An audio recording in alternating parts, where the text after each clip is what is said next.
Onda Pesquera, la radio de la mar. Con Jesús Ferreiro. Aquí, en Radio España. Están ustedes a bordo de Onda Pesquera, la radio de la mar. Transmitimos a través de Radio España y desde la cabina Marconi de este buque informativo que aquí comienza su singladura de hoy. Bienvenidos a bordo. Bienvenidos a bordo de la radio de la mar. Onda Pesquera. Onda pesquera al aire quiere ir contigo a acompañarte en nuestra singladura, en este diario viaje, comunicando vida, llenando ausencias, quiere acercarte a quien en la distancia te siente tanto esperando estar. De frente, Onda Pesquera. Existen tres clases de hombres: los que viven, los que mueren y los que están en la mar. Contra viento y marea, sin miedo al temporal, navegamos unidos, la gran familia de la mar. Desde la ciudad de Santander y a través de Radio España, estamos transmitiendo para los 7 mares y los 5 continentes Onda Pesquera, la radio de la mar. Nuestro barco es la radio, navegamos unidos, la gran familia de la mar. Navegamos unidos, la gran familia de la mar.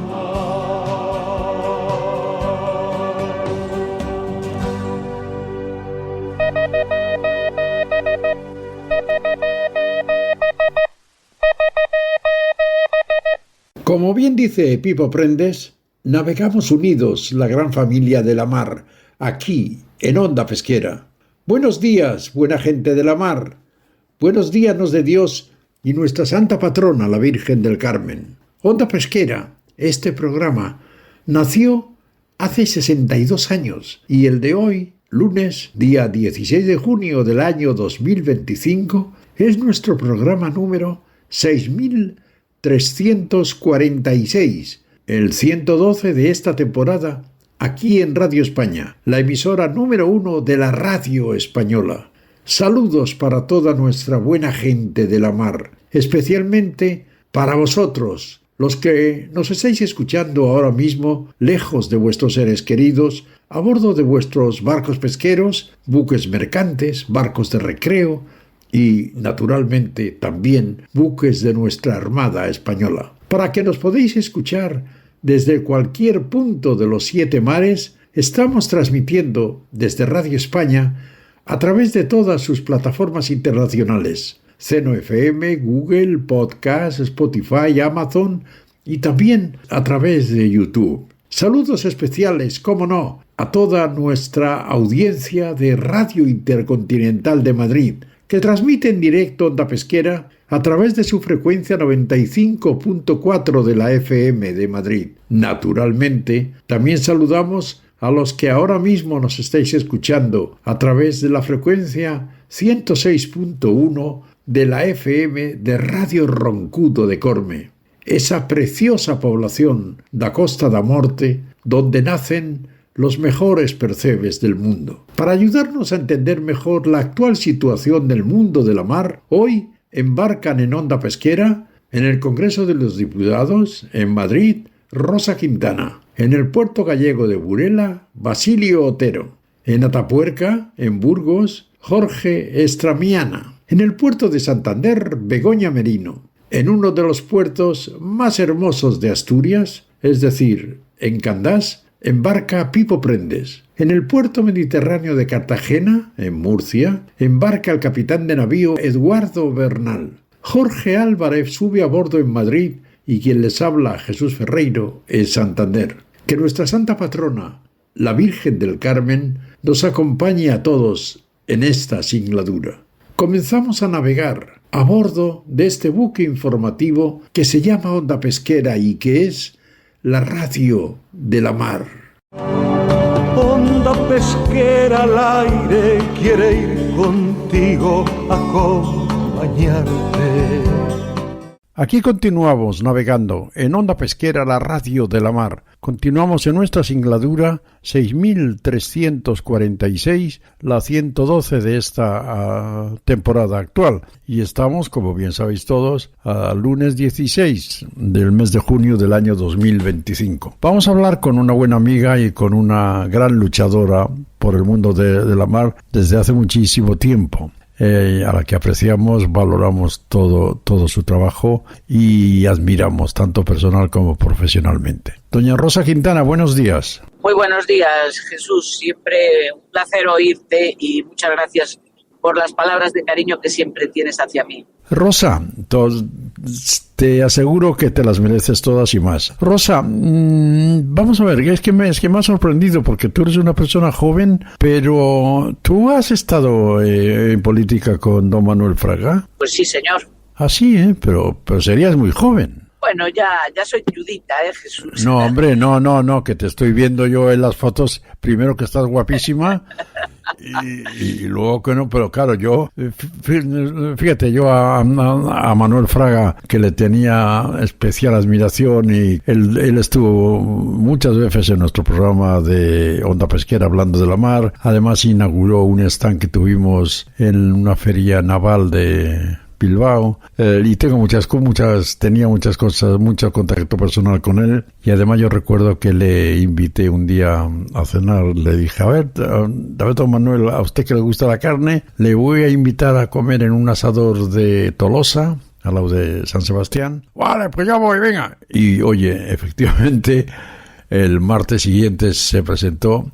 Comimos de maravilla porque es un asador que todavía yo creo que se llamaba y se sigue llamando Asador Casa Julián, que está escondido en un portal, pero que se come una carne fantástica. Y terminamos cantando Oliñas veñen van, non te vayas Rianseira que te vas a marear. La verdad es que las comidas con don Manuel eran un espectáculo porque daba gusto la conversación que él tenía y los conocimientos que tenía. Tenía más que un cerebro, tenía un ordenador, porque es que además de lo que le preguntases, siempre sabía decirte algunas cosas con mucha concreción, pero generalmente te contestaba a todas las preguntas, porque era una persona privilegiada en ese sentido. Yo la verdad es que le admiré y le tenía mucho cariño, en fin, pero la vida es así. Sí, yo también. Rosa, tú estás luchando cada día, bueno, lo de cada día es un decir, porque los diputados tampoco trabajáis tanto, pero bueno. Bueno, es todo fama, Estás luchando cada día ahí en el Congreso de los Diputados por nuestro sector pesquero. ¿Cuál es el tema que te encorajina, que te da rabia, que no puedas sacarlo adelante por cualquier motivo? Claro que ahora, en la situación de este gobierno, ya es que lo que menos importa ya casi es la pesca, ni la alimentación, ni casi nada, porque vamos, es que yo no sé qué es lo que hacéis en el Congreso. ¿Cuál es en la actualidad tu gran lucha, tu gran pelea por el sector pesquero, Rosa?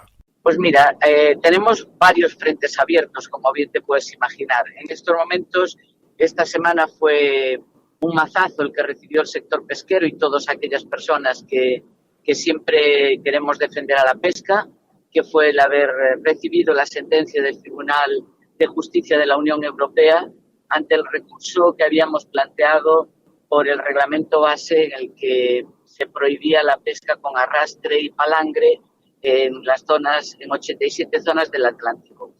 La verdad es que yo creo que hay un profundo desconocimiento del impacto de artes como el del palangre en los ecosistemas marinos.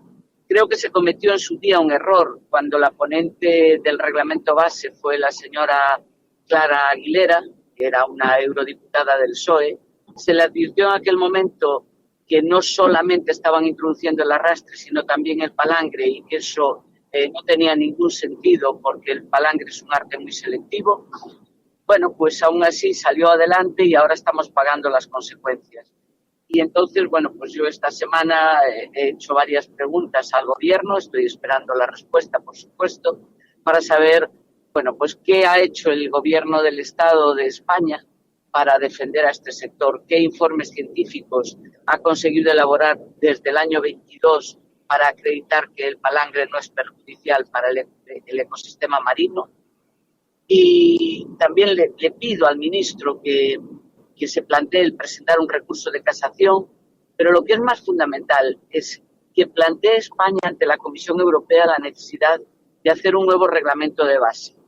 Es fundamental que en ese reglamento se contemplen realmente los equilibrios entre la parte social, la económica y la ambiental, y todo ello argumentado con los informes científicos necesarios. Tenemos que recordar que cuando se planteó la restricción de estas artes de pesca, los propios científicos reconocieron que los informes que ellos tenían era para el arrastre, no habían contemplado el palangre. Sin embargo, pues el reglamento introdujo el palangre.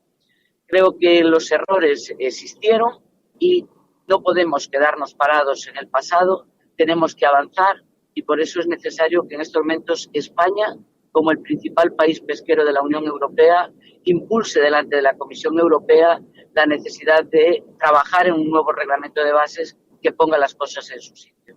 Y eso es en lo que estamos entretenidos estos días. Pero bueno, como te puedes imaginar, el descenso del consumo de pescado es otra de nuestras grandes preocupaciones.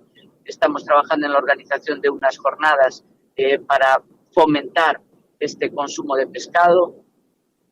Y también estamos trabajando en un documento sobre la propuesta que tiene el Partido Popular para hacerle llegar al sector cuáles son nuestros puntos de vista para la reforma de la política pesquera común que de una vez por todas dé solución a los problemas que tiene el sector.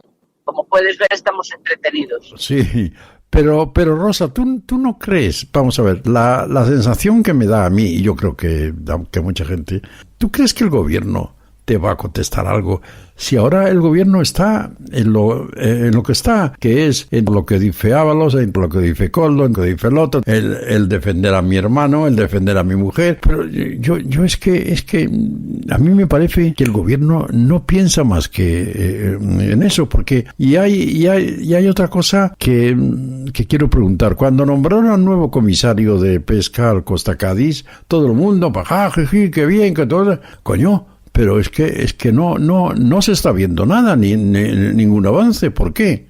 Sí, bueno, yo creo que todavía sigue manteniendo el mismo equipo en la Dirección General del Mar y, por lo tanto, si sigue el mismo equipo, siguen los mismos planteamientos. Creo que es necesario que se dé cuenta el comisario los cambios necesarios que tiene que hacer, ¿no? Y todo aquello que ha dicho y que el sector ha visto un cambio de filosofía en la manera de expresarse el comisario, en la manera de pensar, en la manera de intentar abordar los problemas, bueno, pues que eso ya va siendo hora de que empiece a verse, ¿no? Pero yo digo siempre que no es solo cuestión de la Unión Europea. Un ministro del Gobierno de España no puede escudarse en que estas son normas que vienen de la Unión Europea. Claro. Las normas de la Unión Europea hay que trabajarla también desde los Estados. Claro. Y para trabajar esas normas, lo primero que tenemos que tener es la mejor documentación científica disponible y pedirle a nuestros científicos que trabajen en aquellas líneas que nosotros entendemos fundamentales para defender los intereses del sector pesquero. Y esos son los que nos tenemos que ocupar. Está claro que si estás entretenido en todos estos casos que nos tienen aburridos a todos en los medios de comunicación, pues a lo mejor te despistas y no atiendes lo importante, ¿no?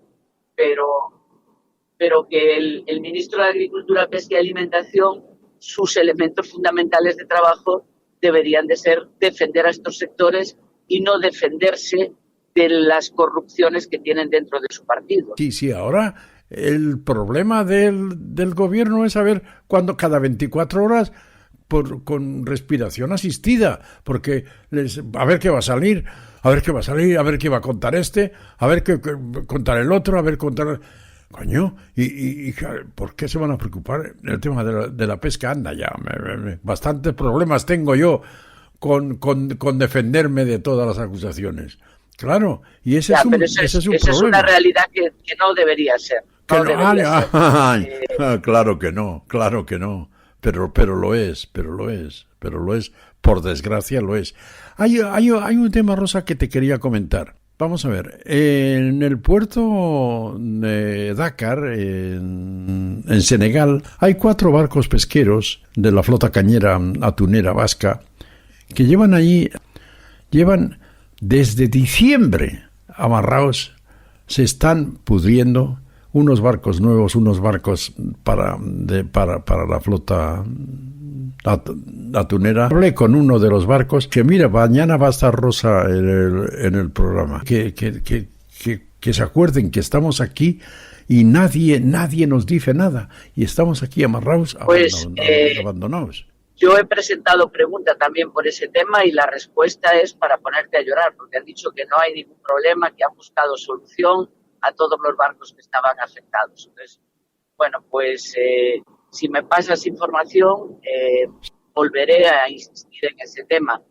Sí, yo te pasaré porque es un tema que yo sé que a ti te afecta mucho, porque lo sé, porque sé. Sí, ya te digo que ya hace tiempo, en diciembre o en enero, presenté preguntas sobre ese tema, sí.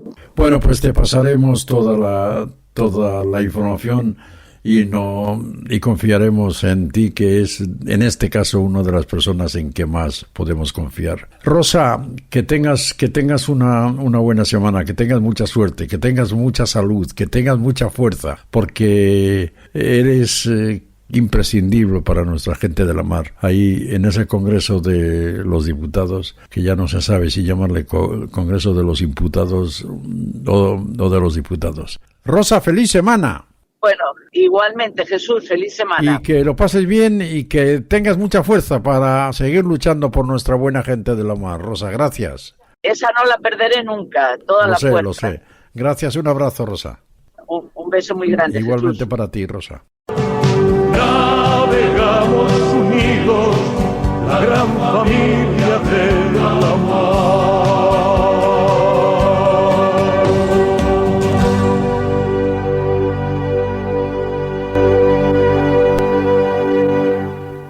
Continuamos navegando aquí en Onda Pesquera, en la Radio de la Mar. Continuamos en nuestra singladura 6346, correspondiente a hoy lunes, día 16 de junio del año, ya lo sabéis, 2025. A mí me gustaría hablar con todas las cofradías y conectar con todas las cofradías, pero claro, es que hay un montón.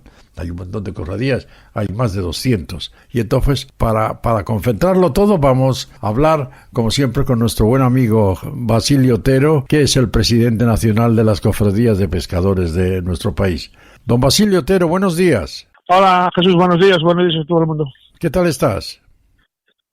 Pues bien, la verdad es que con trabajo, pero bien, con salud, que es lo principal, el resto se arregla todo. Pero es que no paras, ¿eh? Estás en un sitio, estás por Europa, estás en la península, te vas a las Islas Canarias. Por cierto, ¿qué estáis haciendo en las Islas Canarias? Pues una de las cosas que me queda por hacer después de 2 legislaturas y ya en esta tercera es visitar las cofradías y aquí estamos ahora mismo en Fuerteventura, a punto de coger en Lanzarote, a punto de coger un ferry para Fuerteventura para reunirnos con la gente de Fuerteventura. Ayer lo hicimos aquí en Lanzarote con la gente de Lanzarote y bueno, aprovechar para ir conociendo todas las vicisitudes de cada uno de las cofradías españolas. Basilio, tú ya llevas muchos años como pescador, como marino, como presidente de las cofradías. ¿Cuál es ahora mismo el mayor problema que te suelen plantear en general en las cofradías de pescadores? Pues básicamente lo hemos hablado ya en varias ocasiones. El relevo generacional, la desburocratización tan necesaria de todo el papeleo que nos hace falta para poder salir a la mar y luego también tenemos que mirar, que lo hemos hablado también en más de ocasiones, el tema de la formación. Los patrones que se están jubilando ahora todos han empezado de marineros y la gente que ahora empieza de marineros, tal y como está la formación, salvo en alguna comunidad autónoma, se van a jubilar como marineros porque no tienen posibilidades de prosperar porque la formación está como está. Entonces sí que son problemas que son ya muy conocidos. Esperemos estar en la buena línea. El ministro nos ha dicho que están trabajando para que eso sea posible y esperemos que podamos, al menos en esa parte de formación, sí liberarlo. Y luego, bueno, hay que seguir dándole vueltas a la burocratización que tenemos en el sector y a intentar suavizarla. Oye, Basilio, yo antes recuerdo que el mayor problema de las cofradías, cuando hablaba con las cofradías y cuando las visitábamos y hacíamos programas en las cofradías, el mayor problema siempre era el precio del combustible. Pero ahora no veo que se queja mucho de eso, o sí. Sí, a ver, es algo que hemos asumido.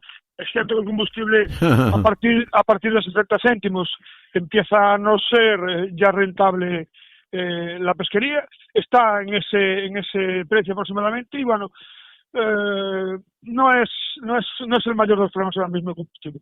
Hay otros problemas mayores como el descenso del consumo de pescado, aunque hay una buena noticia que dice que parece que hay un ligero repunte,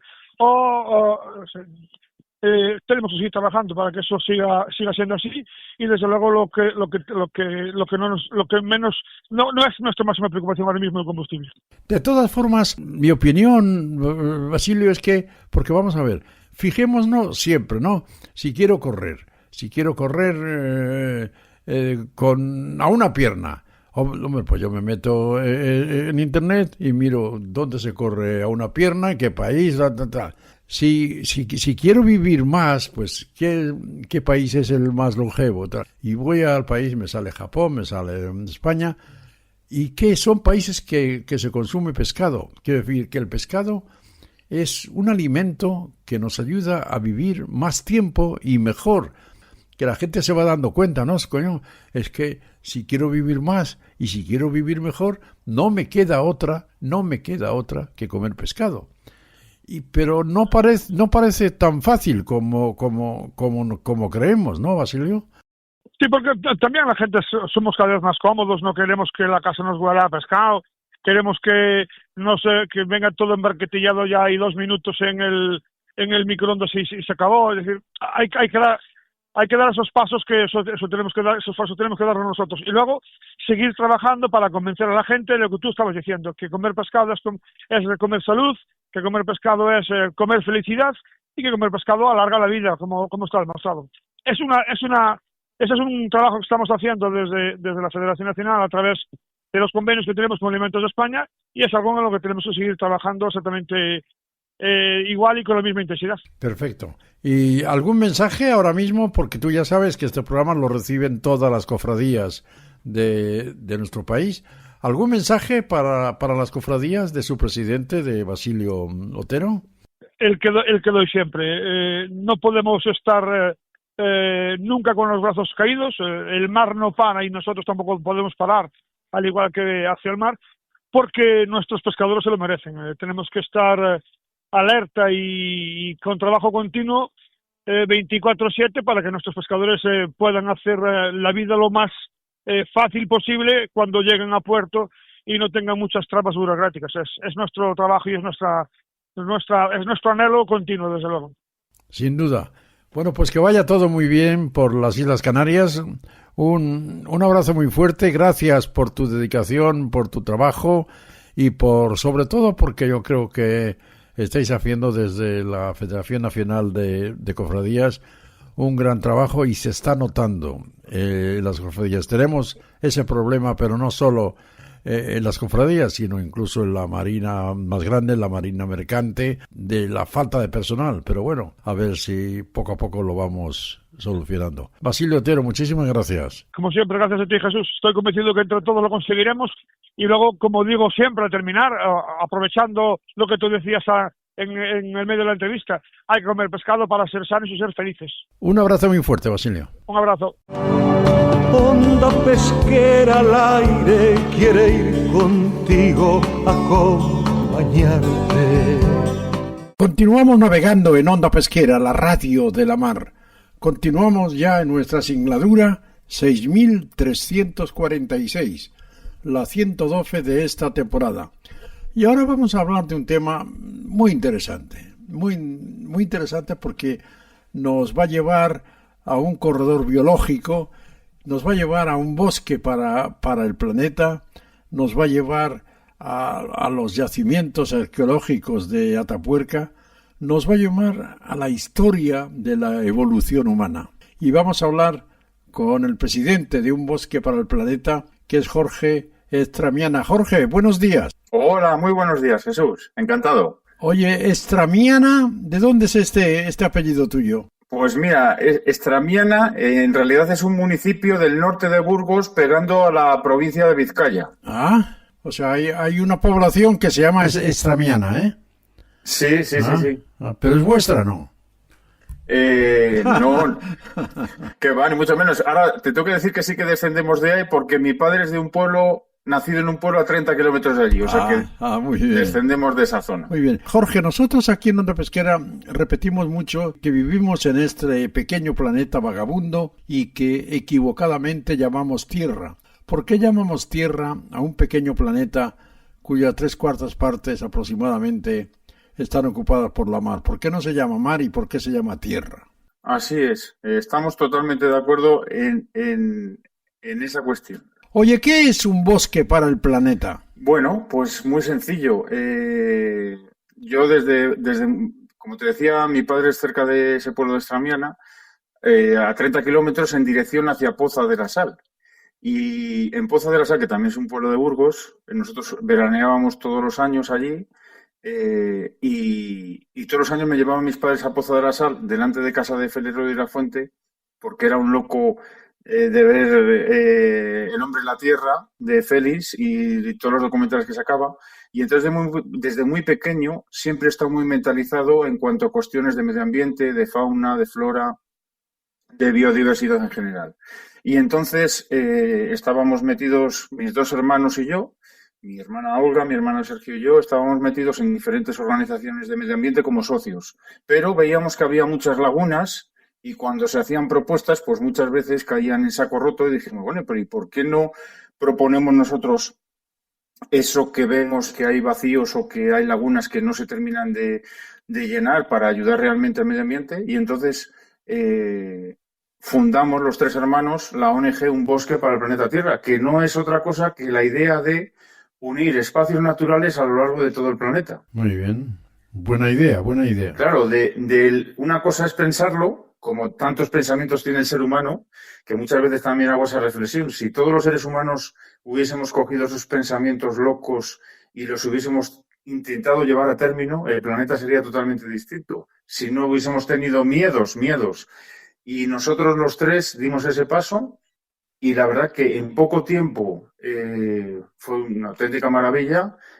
Además, nosotros lo hacemos de una forma que no lo hace nadie, que es que cada vez que llegamos a un municipio y queremos que entre, por su autovalor ecológico, porque tiene un bosque, unas montañas, un hábitat natural, o convive allí una especie de fauna o de flora que necesitamos proteger, lo que hacemos es presentarnos al ayuntamiento, lo llevan a pleno y se aprueba en pleno que entra con un documento oficial que entran dentro del primero Un Bosque para el Planeta Tierra, que luego se modificó a Corredor Biológico Mundial. Óyeme, Jorge, en lo que se encuentran, en los restos que se encuentran en las excavaciones, ¿qué restos son más antiguos, los animales de tierra o los animales de mar? Pues lo que se ha encontrado, mira, tengo la inmensa suerte de trabajar y colaborar, entre otras personas, con don Rafael Lobeto Lobo, secretario general y uno de los cofundadores de la Fundación Filicusto.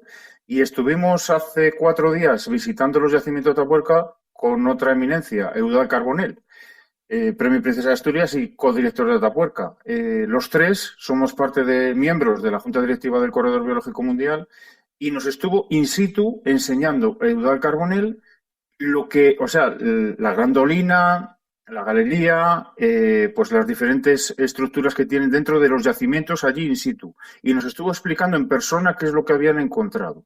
Y lo más antiguo son de animales terrestres. Ah, terrestres, ¿eh? Sí, por ahora sí, claro. También estamos hablando de un yacimiento totalmente extraordinario se ha encontrado por las diferentes circunstancias que se dieron en ese sitio, pero a día de hoy allí lo que se ha encontrado es todo fauna y flora terrestre. En los estudios, ¿qué resultado dan? ¿Que son más antiguos los animales terrestres o los marinos? No. Nos lo explicó, desde el primer momento nos lo explicó Eudald Carbonell. La zona de Burgos en su momento era océano.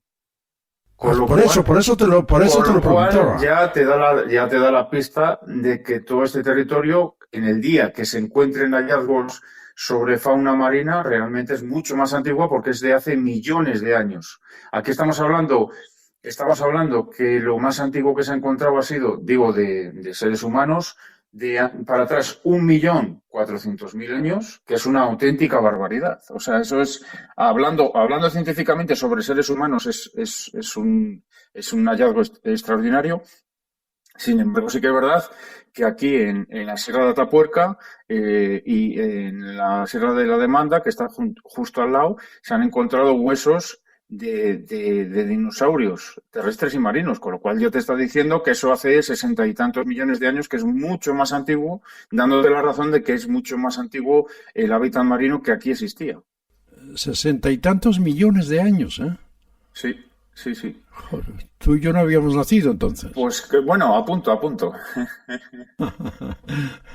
Muy bien. Oye, ¿cuál es vuestro inmediato proyecto más inmediato? Para poner un poco en contexto a todos los oyentes, a los que agradezco que te sigan, porque además hacéis una labor extraordinaria, para poner en contexto a la gente, cuando se hizo Un bosque para el planeta Tierra, empezamos pocas personas, mis hermanos y alguno más y tal, pero eso fue, como te decía antes, fue acrecentándose continuamente y además empezó a meter gente de mucho prestigio. Entre ellos se metieron desde un principio Eudald Carbonell y José María Bermúdez Castro, o sea, 2 premios Princesa de Asturias en la Junta Directiva.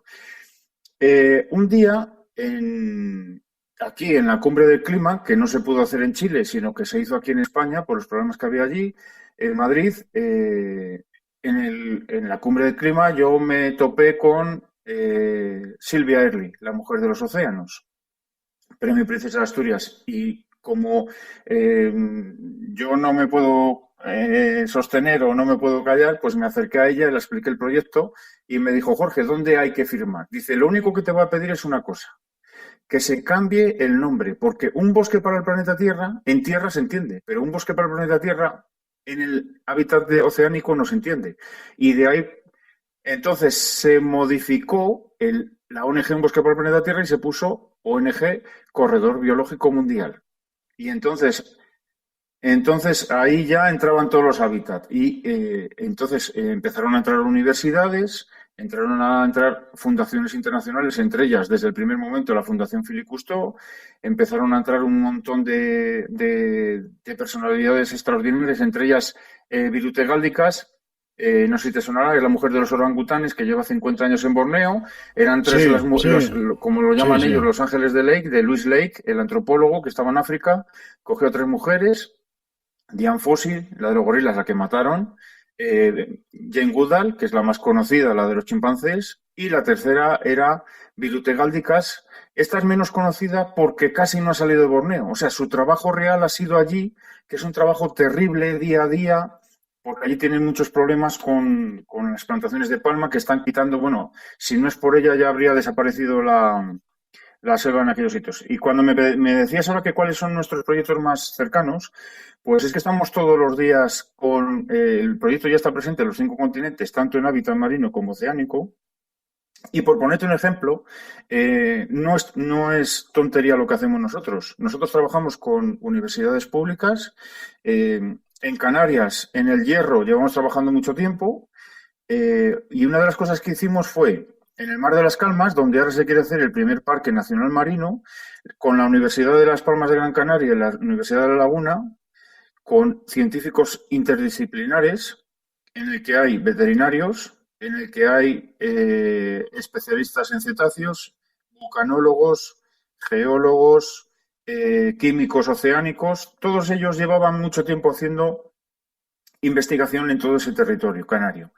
Pero muchas veces, como son universidades, no se les otorga o se les da mucha importancia a los estudios que ellos realizan. Y al contrario, hacen unos estudios científicos que son precisamente los que enseñan a los nuevos científicos. Entonces, nos juntamos todos con el Cabildo del Hierro, la Reserva de Biosfera del Hierro y el Geoparque del Hierro, que todos están dentro del Corredor Biológico Mundial, como te decía antes, con documento oficial firmado. Y entonces declaramos allí el kilómetro cero de los cifios. Los cifios es un animal, un cetáceo un poquito más grande que los delfines, un poco más pequeño que los calderones, y que puede llegar a descender a 3.000 metros de profundidad a comer calamar, que es lo que a él le gusta. Y una de las pocas poblaciones que hay en el mundo de cifios está allí, en el Hierro, por las características de su entorno, porque cuando termina la isla del Hierro... ¿Y cómo es ese animal? ¿Cómo? Más o menos a qué se puede parecer. Pues mira, será, no te voy a decir que es el doble que un delfín, pero casi, es bastante, es más fino adelante y luego tiene una estructura ósea que le permite la presión de bajar a casi 3.000 metros de profundidad.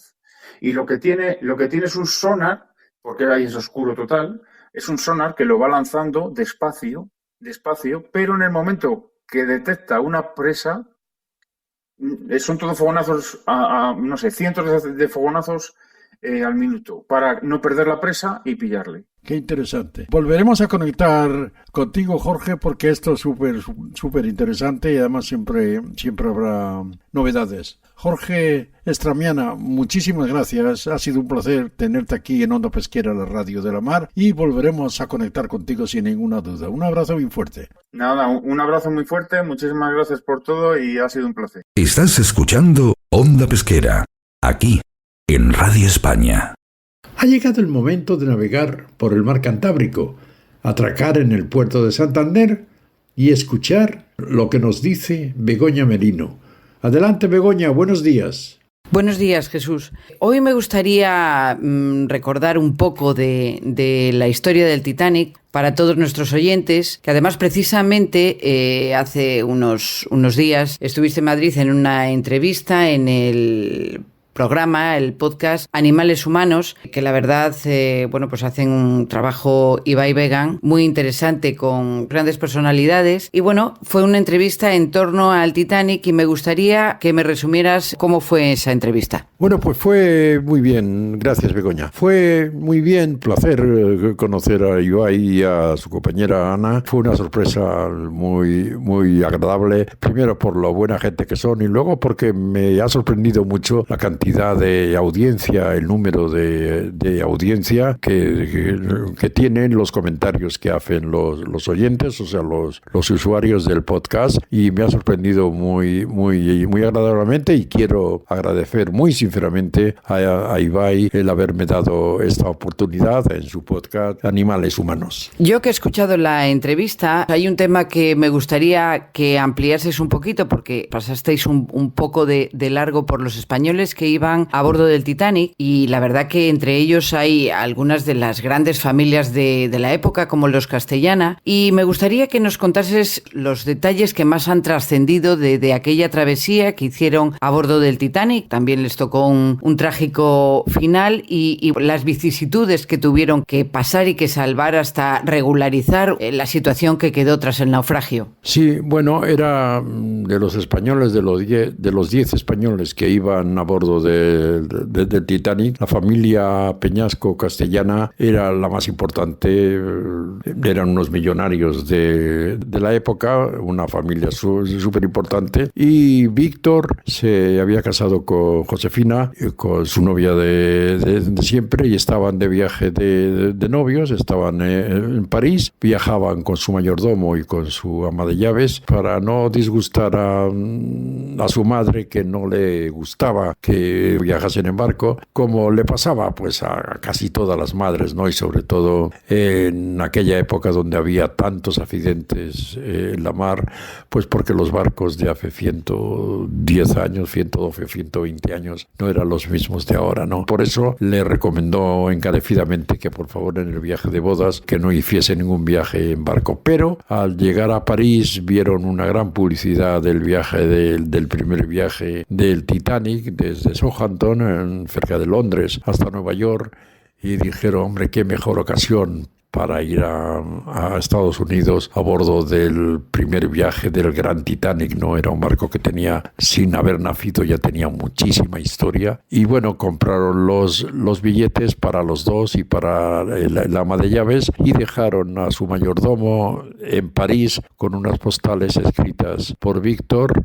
a su madre, diciendo pues lo estaba pasando muy bien en París, que estaban disfrutando de su viaje de bodas, y el mayordomo lo que tenía que hacer es cada día acercarse a un buzón de correos y echar una postal cada día, hasta tal punto de que, bueno, pues la madre de Víctor, la pobre, una vez que fue en el accidente en la noche del 14 de abril, cuando ya se enteró de que había fallecido su hijo, a los 4 días del accidente, pues seguía recibiendo postales enviadas desde París por su mayordomo diciéndole que lo estaban pasando muy bien. Y además de eso, también en torno a esa historia, que creo que tuvieron que solventar tras el naufragio el tema de la herencia, ¿no? ¿A qué tuvieron que recurrir? Sí, pues tuvieron que recurrir a lo que se recurría con bastante frecuencia, ¿no? Que es, antiguamente, como bien saben algunas de las personas que nos escuchan, que tengan ya edad, pues antiguamente en España, para reconocer que una persona había fallecido era muy complicado, si no aparecía el cadáver. Tenían que pasar muchos años para reconocer a la viuda, para poder cobrar la herencia. Era un tema complicado. He conocido a personas que hicieron lo mismo que esta gran familia, ¿no? Que fue comprar el cadáver de uno de los fallecidos y que estaba sin identificar, pues sería alguno de los inmigrantes o alguno de los tripulantes. El caso es que uno de los cadáveres, que había muchos sin identificar, como se puede comprobar además en el cementerio de Halifax, en Canadá. Hay muchas tumbas en la zona donde están todos los cuerpos del Titanic. Hay muchas tumbas que en la placa pone, en lugar del nombre, pone sin identificar. La familia Peñasco lo que hizo fue comprar el cadáver de una persona que estaba sin identificar, primero para que la viuda se pudiese volver a casar y luego para poder distribuir la gran herencia que había dejado Víctor Peñasco y Castellana. Ya te digo que era una cosa bastante normal en aquella época. Y bueno, como siempre decimos, nos sorprende mucho cómo a través del tiempo, a través de la historia, sigue teniendo ese poder, esa vigencia y ese magnetismo el Titanic. ¿A qué crees que se debe esto? Esto a mí me lo han preguntado muchas veces, Begoña. Me lo han preguntado muchas veces, en muchas entrevistas. Y yo la verdad es que no sé explicar. No sé, por lo menos no sé razonar. Porque, bueno, pues dice, sí, porque era un mito. Sí, pero es que hay muchos mitos. Y no se habla tanto de esos mitos como del Titanic. Yo creo que lo único que se podría razonar es como iba a bordo del barco tanta gente. Era como un planeta donde iba la gente más rica del mundo, los más poderosos y también los más pobres, los más humildes, las personas que habían tenido que vender todo lo que tenían para poder comprar un billete de tercera clase. Y claro, esa mezcla de los más pobres con los más ricos, de los más importantes con los menos importantes, iba el hombre más rico del mundo, viajaba en el Titanic. Personalidades relacionadas con la cultura, con el deporte, con la cocina, con la medicina, pues con toda la clase social. Y yo creo yo, porque tampoco estoy muy seguro de eso, creo yo que uno de los motivos por los que continuamos hablando tú y yo ahora mismo aquí en Onda Pesquera de las historias del Titanic, yo creo que es por eso, porque no encuentro ninguna explicación lógica que me permita decir, bueno, pues seguimos hablando del Titanic por esto. Pues no. Bueno, también sí que es verdad que se dieron muchas circunstancias que yo creo que ayudaron a crear ese mito que ha permanecido a lo largo de la historia, ¿no? Por otro lado, 1912 sí que alguna vez hemos comentado que fue un año peculiar en el que, bueno, pues se inauguraron y se crearon grandes referentes de todo tipo que han dejado huella en las ciudades. Por ejemplo, Santander, uno de los referentes turísticos artísticos, culturales, es el Palacio de la Magdalena, que, si no recuerdo mal, se inauguró en 1912 en San Sebastián también, y eso lo sabrás tú mejor. Sí, pero mira, tú, bien, estoy de acuerdo totalmente, pero figúrate la gran diferencia. Tú ahora coges a una persona de Santander, a cualquiera, tú vas por la calle o a 10, y preguntas, ¿qué año se inauguró el Palacio de la Magdalena? Y muy pocos lo saben. Y tú vas a San Sebastián y preguntas, ¿cuándo se puso la barandilla de la Concha? ¿Cuándo se inauguró el Palacio Real? ¿Cuándo se inauguró el funicular del Montigueldo? Y yo, desde luego, yo no sabía que fue en el año 1912. No, lo mismo me pasa a mí, tampoco sabía hasta que, bueno, pues al contrario, o sea, si recuerdo la fecha del Palacio de la Magdalena, precisamente es porque es la fecha del Titanic. Eso está claro, lo que pasa es que yo creo que fueron muchas circunstancias, además de la parte mágica que lleva el propio Titanic, a la que no encontramos explicación, también sí que es cierto que al ir todas esas personalidades en aquella especie de arca de Noé en la que estaban pues el máximo exponente del arte, la cultura, del cine, del deporte, banqueros, claro, todo eso creó un impacto a nivel mundial increíble en un momento en el que tampoco había grandes travesías como la del Titanic, no es como ahora, y era además el hotel flotante más lujoso del mundo. O sea, aparte de su parte mágica que no podemos explicar, está claro que eso es así por aquellas circunstancias, y luego también porque en el léxico, en el vocabulario diario de todo el mundo, siempre hacemos paralelismos con el Titanic o hacemos comentarios al Titanic, esto es titánico, más que el Titanic, como el Titanic. Eso yo creo que ha ayudado también a mantener a lo largo del tiempo viva la historia del Titanic, y luego no cabe duda que cinematográficamente que es potentísima la difusión. Recordemos que Cameron hizo con Titanic la película más vista de la historia del cine, que además sigue siéndolo, con lo cual yo creo que partimos de una parte mágica que llevaba el intrínseca al Titanic y que no se puede explicar, pero se han dado una serie de circunstancias que han hecho que el Titanic siga siendo, pues la historia, podemos decir, más universal, y que todo el mundo en cualquier parte del planeta sabe o bien la fecha de 1912 o sabe qué es lo que pasó en el Titanic. Entonces, pues para los que quieran ampliar información en torno al Titanic, les recomendamos el podcast en Animales Humanos sobre el Titanic con Jesús Ferreiro y Ibai Vegan. Eso es verdad que es así. Y yo quiero recordar que todas estas historias las pueden ver, casi ver, en la gran reconstrucción del Titanic, que se encuentra expuesta en el Parque de las Ciencias de Granada, cuya visita les recomiendo de verdad, porque van a ver en esa reconstrucción todas las historias que sucedieron a bordo. Gracias, Begoña. Gracias a ti, Jesús. Onda pesquera al aire quiere ir contigo a acompañarte. Naturalmente, como en cada singladura, hoy también atracamos en el puerto mediterráneo de Cartagena para escuchar al capitán de navío Eduardo Bernal en su espacio Necesitas la mar, te enseña. Adelante, capitán de navío, hoy con un preludio de un fracaso. Necesitas la mar, te enseña. Hoy vamos a hablar del preludio de un fracaso, extraído y adaptado del artículo Desmontando posverdades de la flota de Indias, autor Juan Ignacio Pinedo. Estamos en 1740. Pocas veces el rey británico Jorge II acudía a una cena en honor de uno de sus almirantes. Esta vez era una excepción. Desde que comenzó en 1739 la guerra contra España, el orgulloso y soberbio comandante en jefe de las fuerzas navales británicas en las Indias Occidentales, almirante Edward Vernon, alcanzó unos logros que a estos enemigos de España se les antojaba extraordinarios. La característica tan inglesa de magnificar un logro, por pequeño que fuera, consiguió que la opinión pública estallase de alegría y orgullo nacional con el saqueo y destrucción de Portobelo en noviembre de 1739. Con la moral tan alta como el orgullo inglés permite, estirando tanto el cuello que casi se descoyuntan, dieron una cena en Londres homenaje a Vernon, considerándolo como si fuera el mejor marino de la historia. Todo ello después de haber empleado contra una indefensa ciudad varias unidades navales de este almirante.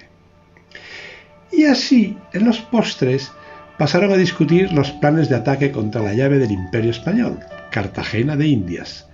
Eufóricos por el alcohol, por lo fácil de la toma de Portobelo y también por el éxtasis al cantar Rule Britannia, una patriótica canción que se escucha en las botaduras de las naves de la Royal Navy y en muchos eventos públicos como los partidos de fútbol de la selección inglesa. Contagiados por el ambiente y el éxtasis, bien iniciativa privada o bien del propio Jorge II, el caso es que, anticipándose a la famosa batalla, se ordenó acuñar unas monedas conmemorativas de la toma de Cartagena de Indias, con Vernon delante de un Blas de Lezo arrodillado y suplicando perdón, recibiendo la espada de este con el lema «El orgullo de España herido por el almirante Vernon». En la moneda aparecía un Blas de Lezo con 2 piernas, 2 brazos y 2 ojos. No fuera a parecer que aprovechaban sus discapacidades físicas y minusvalorar su presumible victoria. Es el falso juego limpio de estos ingleses ante alguien que había perdido una pierna, un brazo y un ojo, precisamente provocándoles derrotas que el orgullo inglés no podía tolerar en modo alguno. Pero alguien en aquella cena recordó que los españoles no habían defendido realmente Portobelo. Con 700 hombres y escasa munición, 220 cañones, la mitad desmontados, y 2 sencillos guardacostas, poco pudieron hacer frente a los 6 navíos de línea, 2.700 hombres y 400 cañones de la escuadra de Vernon. Portobelo fue tomado en 2 horas. También ese alguien recordó que no encontraron oro ni plata. Lo único que lograron fue la paga de la guarnición española, unos paupérrimos 10.000 pesos, para vergüenza de muchos hombres de Vernon al esquilmar a otros colegas.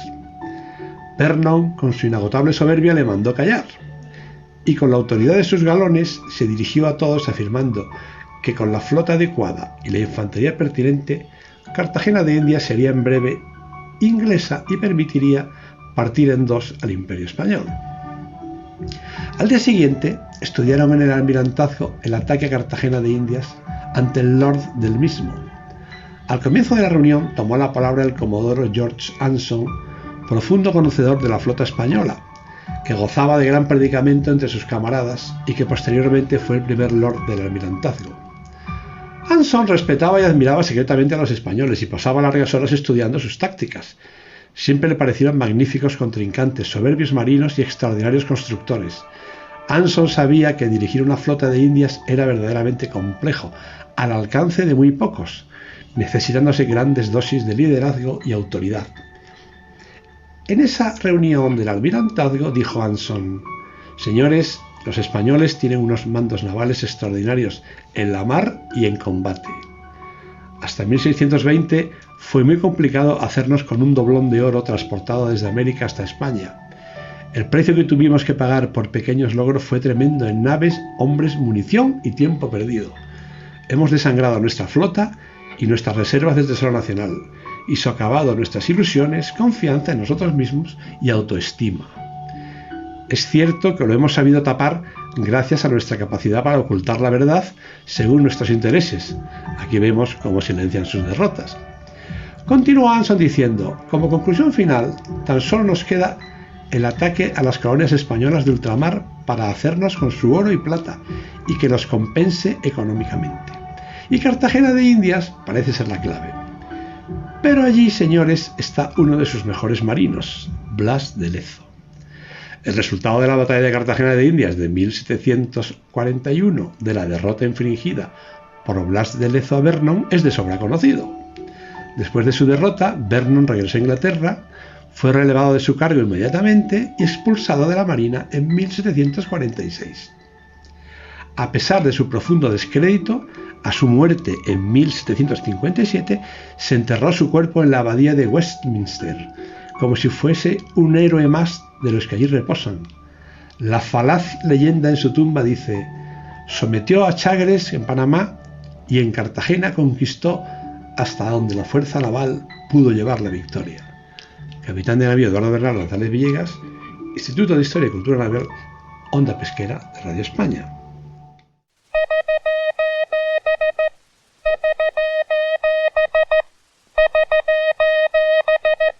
Gracias, muchas gracias por formar parte de esta gran familia de la mar. Hemos transmitido con la colaboración de la Academia Española de la Radio y de la Fundación Titanic, y lo hemos hecho, como cada día, a través de Radio España, la primera emisora de la radio española. Estamos orgullosos, muy orgullosos, de navegar con todos vosotros a bordo en este buque informativo llamado Onda Pesquera, la radio de la mar. Que nuestra Santa Patrona, la Virgen del Carmen, nos permita a todos pasar una feliz semana. Volveremos a estar juntos dentro de 7 días, aquí en Radio España, en Onda Pesquera, en la radio de la mar. De frente, Onda Pesquera.